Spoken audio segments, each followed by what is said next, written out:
What we were told was that the geographical space that we now call Nigeria was named by a lady called Flora. Is that absolutely correct? No.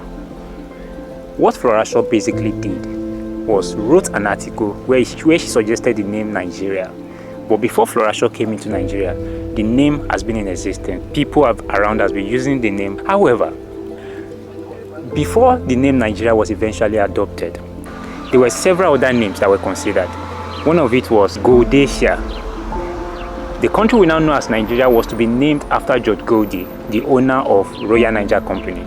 But George Goldie rejected it and he suggested two names, Niger Sudan and Niger Coast. The colonial office considered Niger Coast, but the name was not adopted because they had heard that France was going to name one of its territories Sudan, the Sudan that we now know today.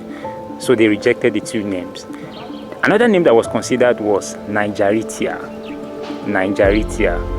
That was also not accepted. But eventually, in a memo written by Joseph Chamberlain, who was the colonial secretary at the time, he preferred the protectorate of northern and southern Nigeria. And that was how the name Nigeria came to be. If you are wondering how I got to know all of this, it was because I read this book, What Britain Did to Nigeria.